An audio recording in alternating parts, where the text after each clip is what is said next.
leur BAFA, du moins quand moi j'ai fait le mien ça se passait comme ça. Il y a une première formation qui est c'est la formation de base d'ailleurs, c'est comme ça qu'elle s'appelle. Et ensuite on peut choisir, donc il y a la confirmation et après on peut choisir une spécialisation. Et donc c'est bien dans ce cadre-là que vous intervenez, puisque là la spécialisation en l'occurrence c'est l'accueil du public en situation de handicap. Qu'est-ce qu'il y a à dire sur ce BAFA? Maintenant, il nous faut tout. Il faut que les personnes qui veulent le faire sachent quand est-ce que c'est, où est-ce que c'est, à qui il faut s'adresser, qu'est-ce qu'on va y faire, etc. etc. C'est le moment de la promo, Julie. Alors, ce BAFA, donc effectivement, hein, comme tu as dit Ben, c'est la dernière partie du BAFA. Donc, à la fin de ce BAFA, les animatrices et animateurs seront titulaires de leur brevet d'aptitude aux fonctions d'animateur. Donc ce BAFA, il a comme objectif de définir le handicap et les enjeux que ça pose au sein des accueils collectifs de mineurs.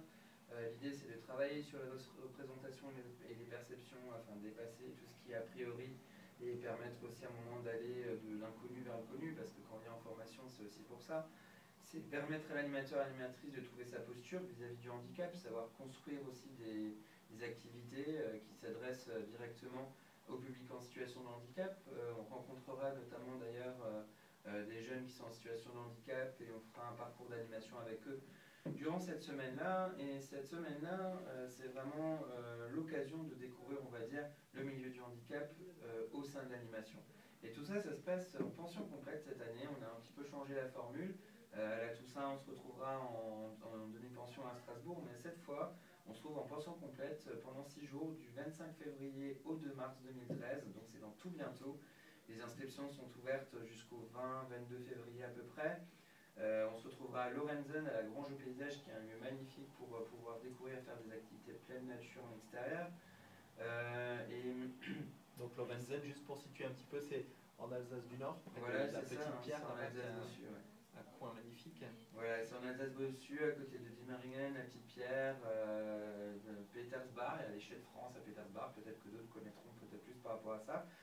En tout cas, voilà, ça se passe du 25 février au 2 mars. En parallèle, nous avons aussi un BAFA 1 sur le même lieu de séjour qui, lui, commencera le 23 février. Donc, pour les personnes qui ont envie de commencer leur cursus BAFA, c'est possible aussi dans le même lieu. Comme ça permettra aussi de se croiser et d'échanger avec eux.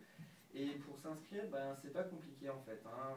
On a les mêmes moyens que vous connaissez peut-être tous. C'est le site internet, le téléphone et le courriel avec le www.cmea-alsace.fr. Si vous avez envie d'aller directement sur le site du groupe Autrement Capable, c'est le www.gac.cemea-alsace.fr. Et pour les inscriptions, les infos en direct, c'est contact@cmea-alsace.fr ou alors directement, c'est peut-être plus simple, le 03 88 22 05 64. Et si vous avez envie de venir boire un café en vous inscrivant, vous venez au 22 rue de la Broque à Strasbourg. C'est la rue qui est à côté de la laiterie, donc quartier gare, à 5 minutes vous y êtes. Quand vous sortez de la gare, il n'y a pas de souci, on vous accueillera avec plaisir et avec sourire. Alors, pour retrouver toutes ces informations, si jamais vous n'avez pas réussi à tout retenir ou tout noter, vous n'hésitez pas à vous connecter sur le www.radioarc-en-ciel.com, vous retrouverez toutes ces infos dessus, ou simplement à nous appeler, et on se fera un plaisir de transmettre. Encore une petite question, est-ce que tu peux nous parler un petit peu du contenu quand même de ce BAFA rapidement, dans les grandes lignes? C'est un petit peu ce que tu as dit tout à l'heure, mais on peut peut-être résumer de nouveau ce qu'on peut trouver là-bas. Alors pour le contenu, en fait, il faut savoir qu'au CMEA Alsace, de toute façon, le contenu se construit toujours avec les stagiaires pour être au plus proche des besoins et attentes des personnes, parce que ça, de toute façon, ça nous semble primordial. Il y a 3 choses importantes pour un approfondissement. C'est d'une part l'analyse du stage pratique, parce que l'idée c'est de sortir d'un stage pratique, mais aussi savoir pourquoi ça marchait ou pas. C'est pratiquer en dehors de l'animation, parce que c'est quand même notre cœur de métier, donc il y a un projet collectif d'animation qui sera mené avec l'accompagnement des formateurs. Et enfin, et ça me paraît plutôt évident, on verra la thématique du handicap sous ses différentes formes. Et entre autres, je le disais avant, aussi grâce à la rencontre de jeunes qui sont en situation de handicap et auxquels on pourra proposer une après-midi d'animation. Et ça se fera en partenariat avec l'association Ascadi Dingwiller qui viendra nous voir le mercredi après-midi. Donc tout un programme super intéressant. Si vous avez un cursus BAFA en cours et que vous ne savez pas quelle spécialisation choisir, on peut vraiment insister sur le fait que il y a tout un tas de domaines qu'on peut choisir. Je pense que c'est vraiment un beau domaine et surtout quelque chose d'utile et d'important. Il y a un véritable besoin là-dedans, que ce soit dans l'écolo, que ce soit plus au quotidien dans les centres d'accueil pour les enfants, etc. Je pense que ça peut être très intéressant et ça peut être surtout un atout pour un animateur sur un CV d'avoir une spécialisation dans le domaine du handicap, puisque c'est pas encore très courant.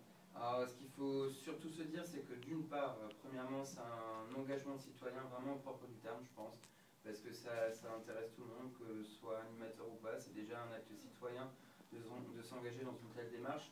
Et surtout, effectivement, comme tu disais Ben, c'est à un moment donné pouvoir arriver à un entretien et dire à son futur directeur ou à sa future directrice, si jamais on accueille un enfant en situation de handicap, moi j'ai effectivement travaillé sur cette notion-là et je vais pouvoir permettre à l'équipe d'apporter des billes sur ce domaine-là, parce que parfois même les directeurs qui ont du coup leur BAFD, brevet d'aptitude aux fonctions de directeur, ben, parfois encore les modules sur le handicap ne sont pas forcément dispensés par tous les organismes de formation.